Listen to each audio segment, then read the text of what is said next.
Salutations to those who are young and young at heart. Oremi, Madamfo, Enyi, Salam alaikum, Hola, buena gente, Bonjour, legend, Linja, Dumelang, Murigaboto, Muliwanji, Murigaboto, Makadin, Karibu, Mwakaitawani, Munotambere. Welcome to Blackview SDA online platform. This is a place where your soul will find rest. Did you know every Wednesday and Friday at 6:15 p.m. we have consistent midweek prayers? Not only that, during the day from Monday to Friday, if you need a soulful song, please tune into our platform and indeed you'll find rest for your soul. On Sabbath, which is Saturday, we have services from 8:30 right up to 6 p.m. What do you expect to find? We have got the church at study, Sabbath school, music, it's story time. Even our little ones, the children, will find solace on Blackview online worship platforms. Yes, not only are they going to receive a powerful sermon for them, but including the songs, and they'll sing the songs of Zion in the comfort of your home.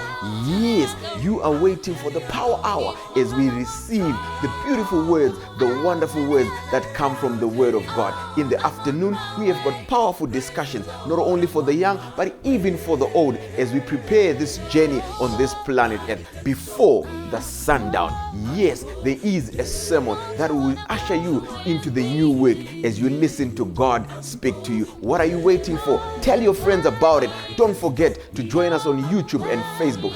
Like our page and subscribe to our YouTube channel. God bless you as we meet on Blackview online worship platform. Nobody can stop me. Nobody.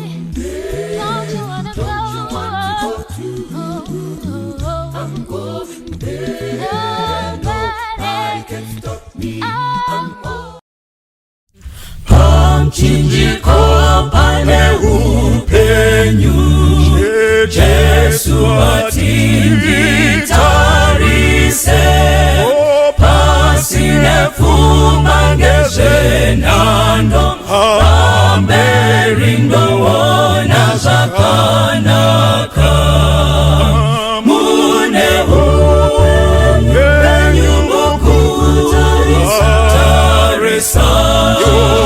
Muchinjikwa upenyu wakanaka kutarisa Kalvari apona kamutarisa Jesu iye akanyemwerera kutilawa mumatambuzo muchinjiko unandisimbisa mune upenyu mukutarisa muchinjiko Kristu upenyu wakanaka kutarisa Kalvari ndinozotarisa mchinjiko ndosimira muchinjiko hakuna anozoputika anosimira simbaredenga mune upenyu mukutarisa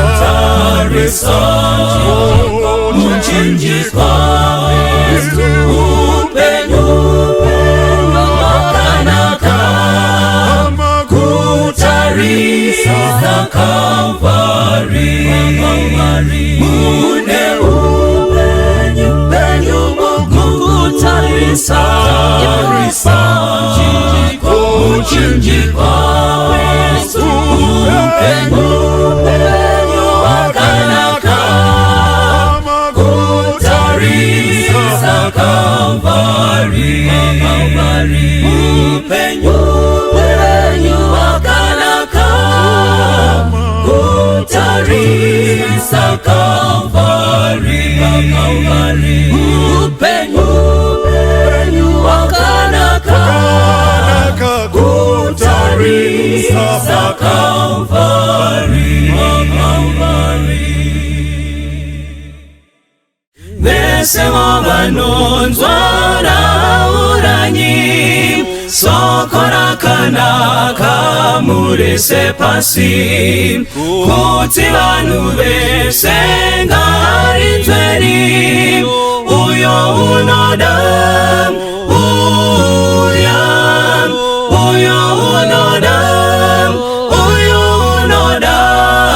Tumasoko pagomone mikana, Baba wadikanwa ari kudaitsa, uyo unoda,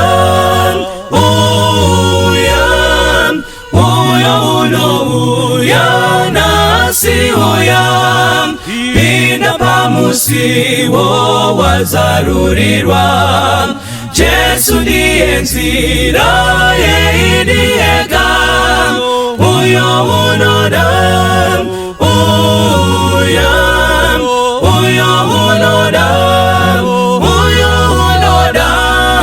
tumasoko pagomone mikana, Baba wadikanwa ari kudaitsa, uyo unoda, uyo unoda dawiraidi, uyo unoda tiwirange iswi, uyo unoda upenyu darini, uyo unoda,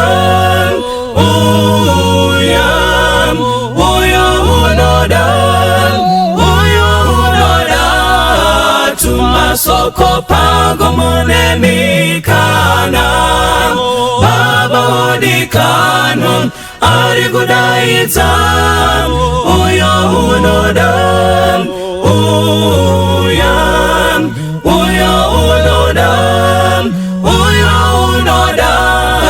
tumasoko pagomone mikana, Baba wadikanwa ari kudaitsa, uyo unoda,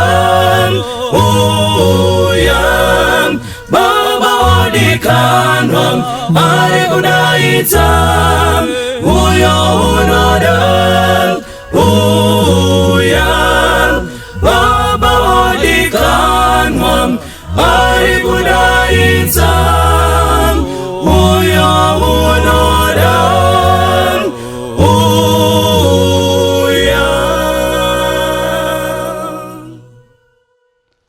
kwaziwai vanhu vaMwari, panguva ino ndoda kukwazisai mose nezita raJesu.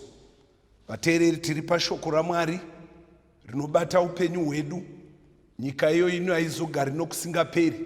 Rimwe ramazuva ichapfuura, asi isati yapfuura, Mwari ari kutsvaka vakuru navadoko kuti vavuye muumambo hwake. Tiri munyika yakadzingirwa dhiabhorosi naSatani, munyengeri wenyika yose. Satani anofara kuona takatakura mitoro inorema. Musoro wedu wenyaya unoti mutoro inorema, mitoro inorema. Tiri pedo nokuuya kwaJesu. Satani unowedzera kuremedza vanhu nokutsvaka mari, kuremedza vanhu nokutsvaka madhirezi, kuremedza vanhu nokutsvaka dzidzo. Zvimwe zvacho zvinotsvakwa hazvina kuipa, asi ukaremegwa kudarika kutsvaka ushe hwaMwari, unenge waita chinhu chakaipa muupenyu hwako. Toda kuverenga bhuku razvakazarurwa chapter 12 verse 7. Tanga paverse 7 inoti, hondo yakavako kudenga, Mikaeri ndiJesu akagwa neshato, ina vatumwa vayo vakasakunda, haina kuzowanikwa kudenga. Chimira ipapo, Bhaibheri rinoti hondo yakatanga kudenga pakati paMikaeri naSatani achiishato, kwaye akagwa. Satani ana vatumwa vaakanyengera, vakatenda kuti Satani uri right, Mwari uri wrong. Bhaibheri rinoti iro haana kukunda. Pose panogwa dhiabhorosi haakundi. Saka munhu akatora Jesu akafamba naye, nyangwe Satani akagwa naye, Satani haabudiriri. Ramba nezita raJesu kukundwa naSatani. Bhaibheri rinoti iro pana zvakazarurwa 12 pavhesi ra12 pane nyaya huru inobuda ipapo. Verenga muverenga. Farai kudenga nemi vanogarako. Mune nhamo yenyika negungwa, nokuti mweya wakaipa wakaburukira kwamuri, akatsamwa kwazvo. Nemhakei. Nokuti unoziva kuti uchine nguva duku. Bhaibheri rinoti iro, saka farai kudenga nemi vanogarako. Mune nhamo imwi nyika negungwa, nokuti mweya wetsvina wakaburuka akatsamwa kwazvo. Budza uri pedo newe kuti Satani wakatsamwa kwazvo. Haana basa ukamuka uchienda kuchechi, akatsamwa kwazvo. Ukamuka uchidhiraivha motikari yako, akatsamwa kwazvo. Uchironga kurogwa nokuroora, Satani akatsamwa kwazvo. Uiri mumuchato nomurume wako navana vako, Satani akatsamwa kwazvo. Ndiye ane mitoro yaremera vanhu. Varipo vanhu vane mitoro inorema. Vamwe vari kupomegwa nehama dzavo zvavasina kurarama. Vamwe vanopomegwa kuti ndiye akauraya murume wake. Hama dzose dzinotenderana izvozvo zvaasina kuita. Mutoro uyu unorema kwazvo. Vamwe vanopomegwa ndiye akauraya vamwene. Amwe anopomegwa ndiye une zvidhoma. Vamwe vanopomegwa kuti ndo wakakonzeresa kuti mwana wavo asauya kumusha. Tina varume vasingarangariri kumisha, vasingarangariri vabereki vavo, vokonzeresa kuti varoora, vavengwe, vanzi ndiye unokonzeresa, ndiye unodya mari yomwana wedu. Wanga uchida kuti idliwe nani? Rega ndikuudze munhu waMwari, kana wakakonewa kurayira mwana wako, usapomera mwana wavanhu. Iwe wakasenga mutoro, usaheduka, usadzokera kumba kwako. Kana wanga uchiita zvakanaka, ramba uchiita zvakanaka. Usakangamwa vabereki vavo, usadzosera kupomegwa nokupomeravo. Mitoro inorema. Vamwe vakarambwa navarume, vakatizwa. Varume vamwe vakaenda mhiri kwamakungwa, vamwe vakaenda pedo paSouth Africa, vamwe varovera paMozambique apa, vamwe vari paBotswana. Rega ndikuudze munhu waMwari, mutoro uyoyo usakuremera zvokurasha Mwari. Mateo 24:13 inoti, asi unotsungirira kusvika pakuguma uchaponeswa. Panyaya yokutsungirira panotsvaka vanhu vanokama naMwari. Tine mitoro inorema yatinofamba nayo. Nemhakei Satani uri munyika ino, iye nengirozi dzake ndo vanetsa pasi rose. Kana uchidzidza zvakazarurwa chapter 2 vhesi ra13 inoti, ndinoziva paunogara, ndo pane chigaro chovushe chaSatani. Tsungirira kusvika pakuguma ugopiwa korona yako. Ndoda kuverenga vhesi yazvakazarurwa 12 vhesi 9 uchienda kuna 10 pana mashoko makuru. Tega munhu waMwari. Shato huru yakakandigwa pasi panyika inoyi. Nyoka yekare inoi Diablos naSatani, munyengeri wenyika yose. Famba.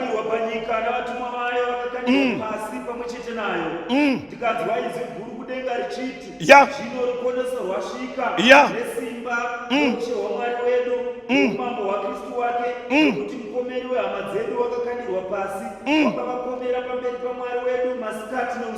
Bhaibheri rinoti iro, ndikanzwa inzwi guru richibva kudenga richiti, mupomeri wehama dzedu wakandigwa pasi. Unovapomera masikati nousiku, havana kana zororo. Asi vhesi ra12 ratiro, ndakanzwa kunzi rugare kudenga, mune nhamo imwi nyika negungwa. Tiri munguva yokugwiwa nesu naSatani. Asi ngatitendei Mwari uri kurutivi gwedu.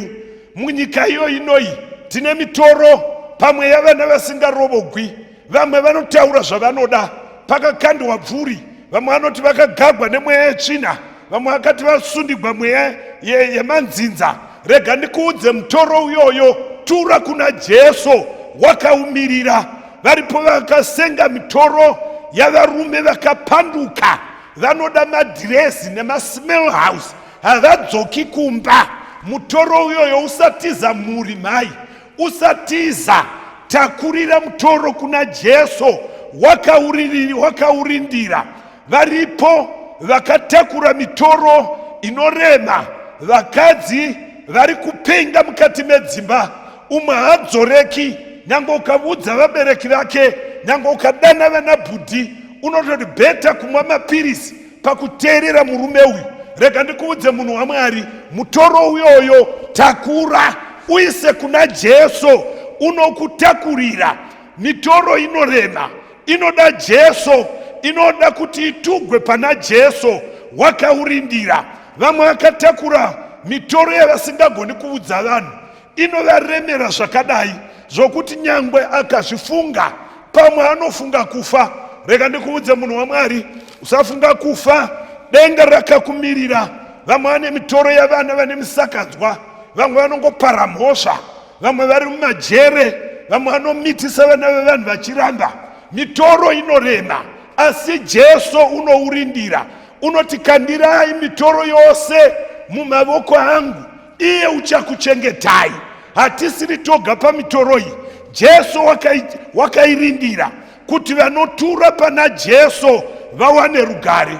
That's why pana John 14 pavhesi ra1, mwoyo yenyu irege kumanikidzwa, tendai kuna Mwari, mutendevo nokwandiri. Muimba yaBaba vangu mune nzvimbo zhinji dzokugara. Dai kusaiva kudaro, ndingadai ndakakuudzai, nokuti ndinoenda kunogadzirai pokugara. Kana ndapedza ndinodzoka. Hama dzangu dzinodikamwa, Jesu waiziva kuti mwoyo yedu ichamanikidzwa nokushungurudzwa nehama, mwoyo yedu ichamanikidzwa nokushungurudzwa nokutsvaka mari, nokushayiwa maskuru fees, nokushayiwa pokugara, nokushayiwa vanotida, nokuva lonely. Bhaibheri rinoti tenda kuna Mwari, iye haazombokusiyi, unesu pamazuva ose.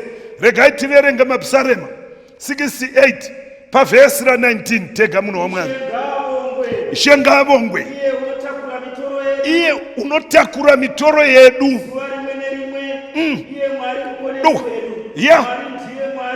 Ndiye Mwari unotigwira dzinobuda murufu. Kwai Mwari ngaavongwe, iye Mwari unotigwira, unotakura mitoro yedu zuva rimwe nerimwe. Dai Mwari asaiva nesu, imwe mitoro yaitiuraya.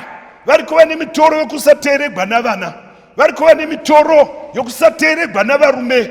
Anototeerera inzwi remvana yake kudarika inzwi romukadzi wake. Kana mvana ikafona, nyange mvura ichirova mheni, anobuda kuita seacharohwa nemheni, achienda kundokukuvura zvigwere.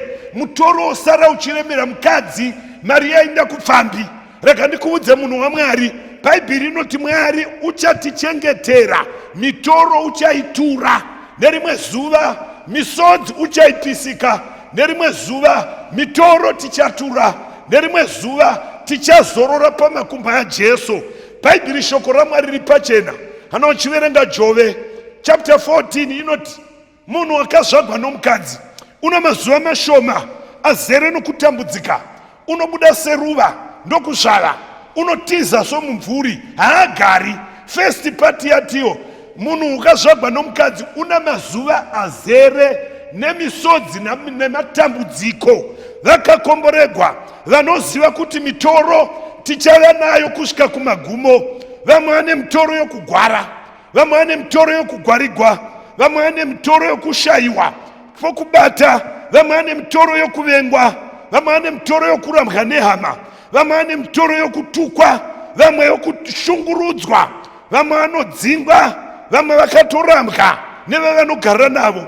Asi rega ndikuudze munhu waMwari, Bhaibheri inoti Mwari unotirwira, anotakura mitoro yedu zuva rimwe nerimwe. Pakaita umwe mudzimai wakafigwa nomurume. Kufigwa mutoro, vanhu vanoita zvavanoda. Kana une hama dzine mwoyo yakaipa, dzinotora pfuma yomurume wako, chigotora zvinhu zvavana vako. Mutoro uyoyo usafunga kuzviuraya, enda nawo kuna Jesu. Wakamirira mitoro yakadaro, unoti uyai nditure mitoro tiri tose mukati mogwendo.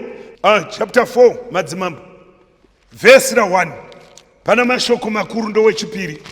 Chapter 4 verse 1 inoti zvino mumwe mukadzi wavakadzi vavanakomana vavaprofita akachema kuna Elisha, munoziva kuti muranda wenyu wakanga achitya Jehovha, dowaka uyo wakanga atora chikwerete kwaari Yeah. wauya kuzotora vana vaviri kuzova varanda vake. famba Verse 2. verse 2 Elisha akati kwaari, Eh. ndingakubatsira seiko? ndingakubatsira sei ya Mumba mako. chii chaunacho Iye akati, murandakadzi handina wangu chinhu haana chinhu mumba, dowaka asi harina mafuta. mwari ngaavongwe Ipapo akati, enda undokwereta ndinokwereta imwe yakawanda midziyo isine chiro. usakwereta mishoma Kwereta mishoma. Zvino upinde iwe navana vako. pinda navana vako Mukova. dowaka Iye midziyo iyo yose. ya Gadzika yose yazara kurutivi. tega Naizvozvo akabva kwaari akapfiga mukova. Famba. Vana vake vari mukati. Yeah. Ivo vakamusvitsa midziyo. Do. Akadira. achingodurura ichizara achingodurura ichizara achingodurura ichizara akadurura uchizara mafuta ndokubva avira aveni. Teerera munhu waMwari, mai ava vakanga vano murume vakazvara vana. Murume uyu kwai waienda kuchechi nokuti kwai waitya Mwari, asi nhamo yake waiva wezvikwereti. Hoyo paanogwara ofa osiyira mukadzi zvikwereti rakakura, wakava mutoro wamai avo. Asi mai vakaziva kukuinda nomutoro, vakaenda kumunhu waMwari. Iko zvino tava kuinda nomutoro kuna Jesu, kai muranda wenyu. Munoziva waitya Mwari, wainda kuchechi, but wandisiyira mutoro wechikwereti. Wakatorera zvikwereti, waviya kotora vanakomana nevanasikana vangu, akandoda kuti vaive varanda vangu, vatova maslave angu. Ndo mutoro wandinawo. Vana vava kutogwa. Rega ndikuudze munhu waMwari, tine mitoro imwe yatinosigwa navarume vanofa vane zvikwereti. Vamwe vanofa vaparamhaka, vamwe vanofa vana midondo. Unovavona parufu rwacho, nhaka yogobwa. Mutoro uyoyo unorema. Imwe mitoro unogona kusigwa chigwere, uwo mutoro waunosigwa. Vamwe vanosiyira vakadzi mhuri yavo zvinhu zvinonetsa, vanosiyira vanhu vavo nyoka, vanosiyira zvikwambo, vanosiya mweya yetsvina, vanosiya zvinoremera vana nomukadzi. Mutoro uyoyo, hama yangu, usaenda nawo kun'anga, usaenda nawo kuvaprofita. Enda nomutoro uyoyo kuna Jesu Kristu, ndiye oga unodzikinura. Nokuti Bhaibheri rinoti iro, hakuna kuponeswa kuno umwe, Mabasa 4:12, hakuna kuponeswa kuno umwe munhu, hakuna rimwe zita rakapiwa pakati pavanhu ratingasunungugwa naro. Tinosunungugwa nezita raJesu. Hama yangu inodikamwa, mitoro imwe yatinosigwa inorema. Imwe micheka yatinayo ine mimwe yetsvina. Wakasigwa mutoro uyu, enda nawo kuna Jesu. Jesu unopisa zvinhu zvose zvisiri zvokwaJesu. Paradza nezita raJesu. Imwe mitoro kushayiwa, imwe mutoro vunherera, imwe kushayiwa maskuru fees, imwe kushayiwa pokugara. Uya kuna Jesu, unobvunza muranda waMwari, chii chamunacho?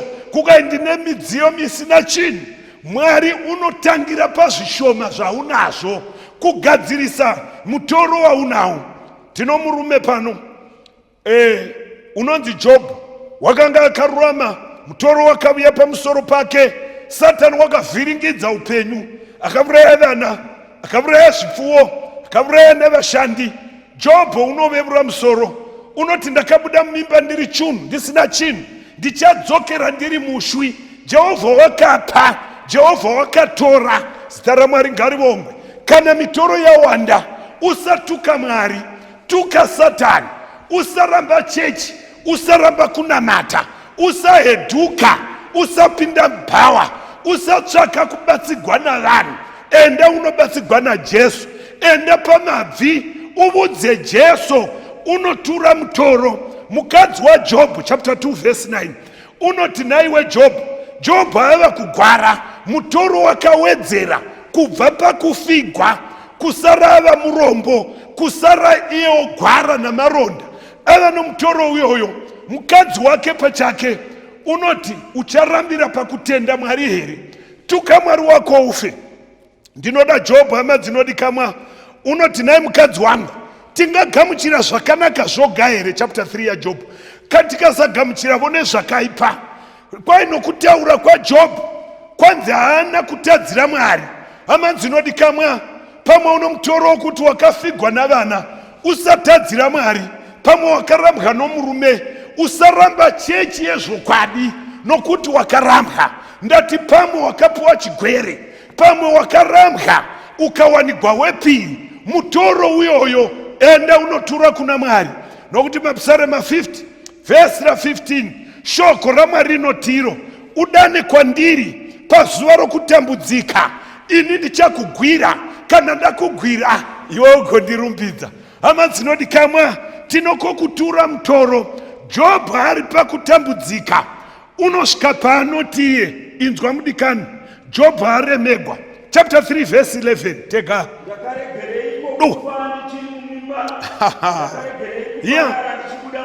Unomuwa here Job agwadziwa, unoti ndakaregereko kufa ndichiri mimba, ndakaregere kufa ndichiri mudumbu. Verse 26 tega. Handina mufaro kana kunyarara kana kuzorora, njodzi inongosiuya. Kukaya ndina mufaro ini, handigoni kuzorora. Vamwe vanogwara usiku namasikati, Bhaibheri rinoti havazorori, inongova misodzi ndiyo nhaka yavo. Job 13. Asi Job ndinomuda zvichirema zvakadaro, unoti ndinoziva mudzikiniri wangu mupenyu, uye pakupedzisira uchasimuka panyika. Ndichamuona nameso angu asiriwo mutogwa, Mwari uchandidzikinura. Job ane mitoro yose, chandinoda haana kurasha Mwari. Idzo zvaanoita pa 13:15 yaJob. Unoti kudii? Nyangwe akandiuraya hake, ndichamumirira hangu kunyangwe zvakadaro. Haleluya. Job unotiye, nyangwe akandiparadza vana vakapera, pfuma yakapera, ndichamirira Mwari. Vakakomborerwa hama dzinodikamwa, vanoti nyangwe upenyu hukashata, vakabva kumadherodhero vakanogara muruzevha, havarashi Mwari. Vakabva muutano vakava vanhu vanogwara, vanokosora vachipfira, havarashi Mwari.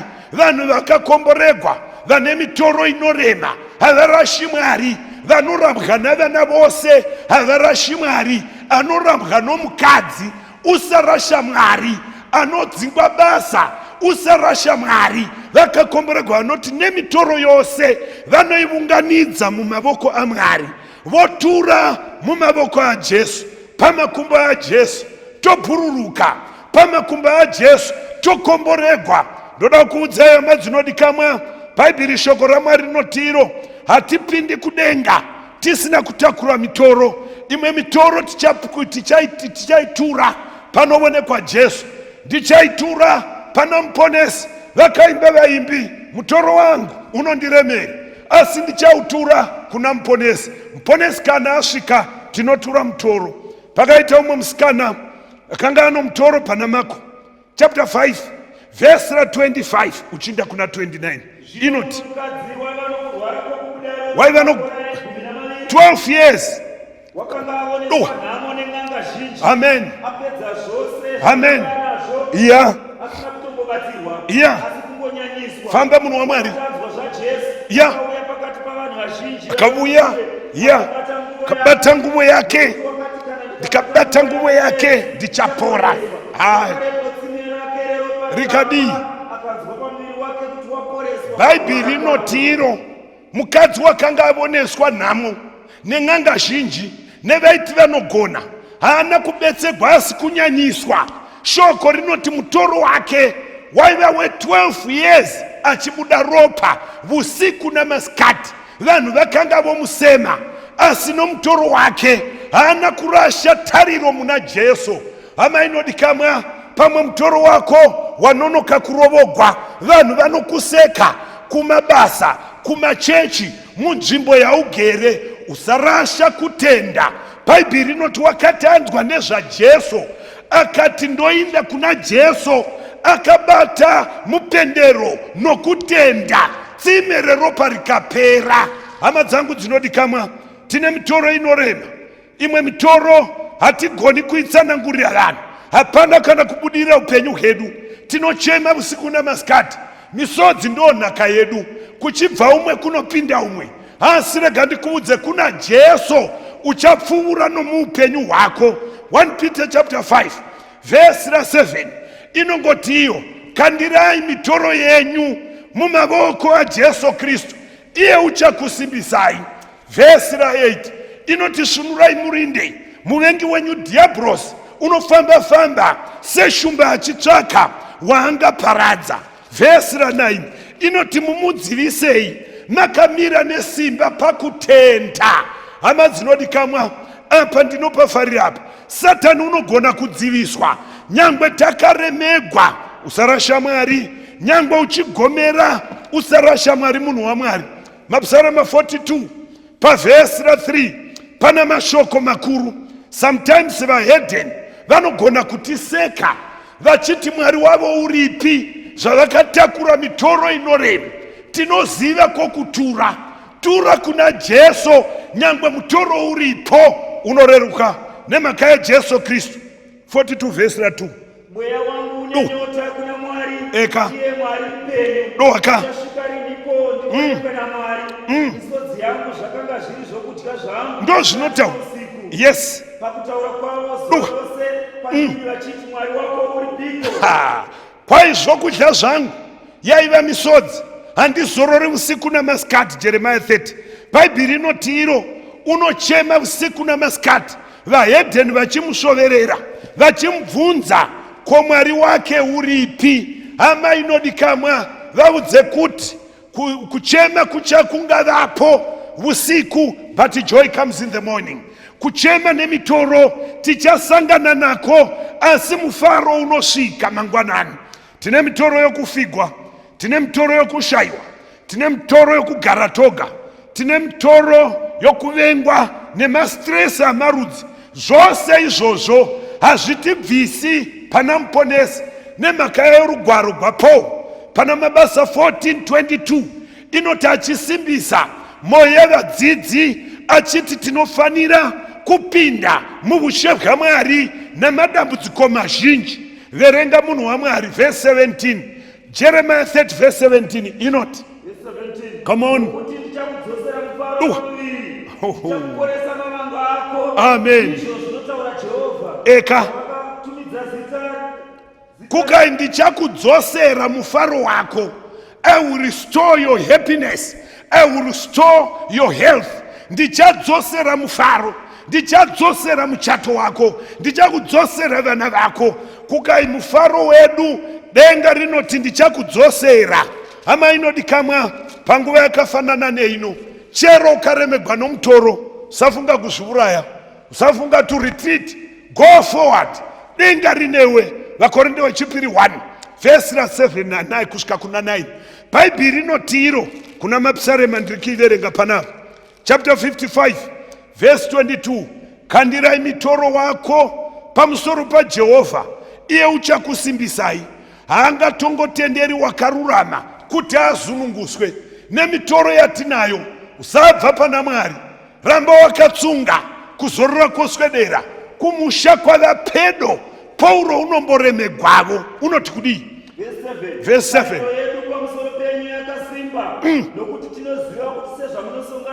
Yes. Yes. Amen.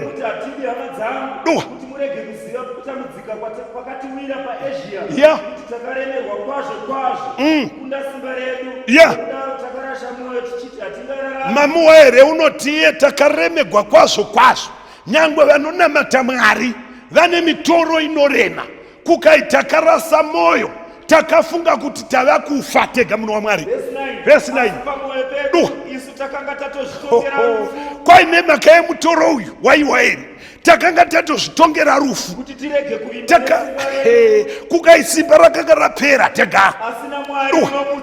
Haleluya. Kukai takarasa moyo tikati tava kufa, asi takamira naMwari. Matthew 11.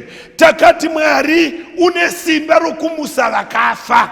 Hama inodikamwa, nomutoro wako unofunga kuti zvavharana, kuna Mwari unomutsa vakafa.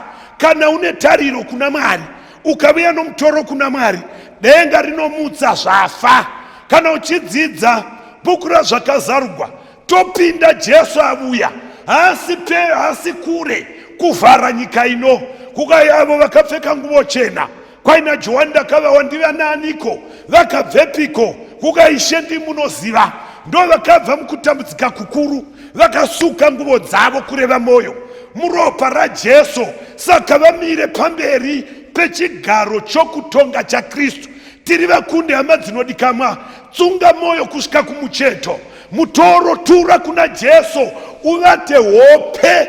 Kana Mwari azvitendera tinopinda namadambudziko mazhinji, Jesu achirerusa mitoro. Matiyo otiye, Jesu otiye pana 11:28, uyai kwandiri imi mose makaneta makaremegwa, ndichakuzorodzai. Uya nomutoro wako. Mira munhu waMwari, Bhaibheri rinoti uyai kwandiri. Varipo here vane mitoro hama dzinodikanwa, vanochema usiku namasikati? Variko here vane mitoro vangofunga kuti handichararami? Varipo here vano mutoro vanofunga kuti Mwari wakukangamwa? Jesu washovedzera, uyai kwandiri imi mose makaneta makaremegwa, ndinokuzorodzai. Pane vanhu vane mitoro hama inodikanwa, unganga uri mumba mako, unganga uri mumotikari, unganga uri pagwendo, kwose kwauri. Jesu wati uya nemitoro kwandiri inoreruswa. Denga rinoda vane mitoro, nyange vane mitoro yezvivi, uya nawo kuna Jesu, unokusikurudza ukava munhu mutsva. Varipo here vanoda kutura mitoro kuna Jesu?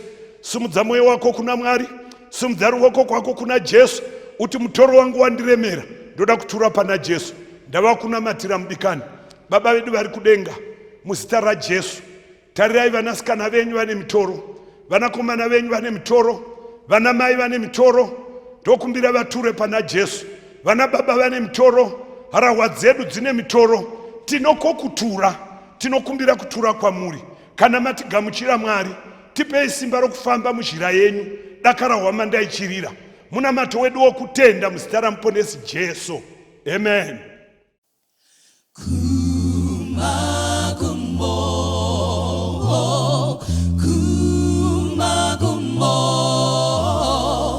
Jesu anoti nditewere kusvika magumo.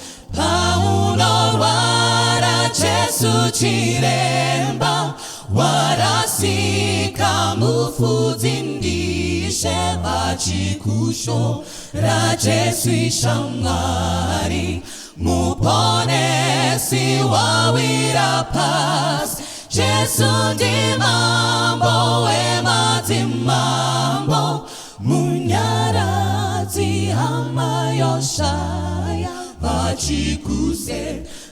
Jesu ndi rudo, anoti wenditewere kumagumo.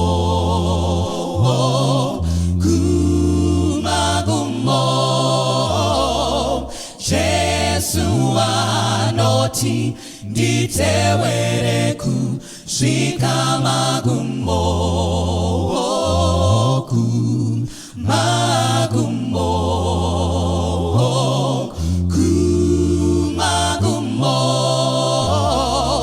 Jesu anoti nditewere kusvika magumo.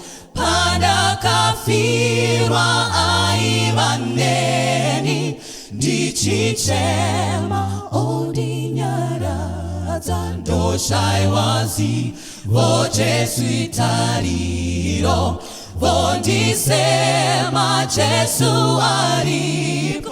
Ndodanidzira odiramutsa, ndorasika onditambira. Ndobudirira zvese zvaJesu, ndomutevera kwanoenda kumagumo.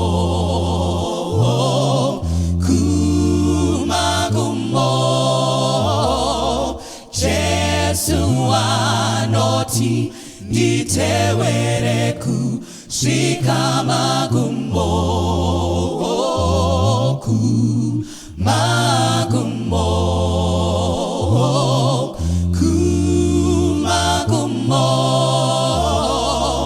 Jesu anoti nditewere kusvika magumo.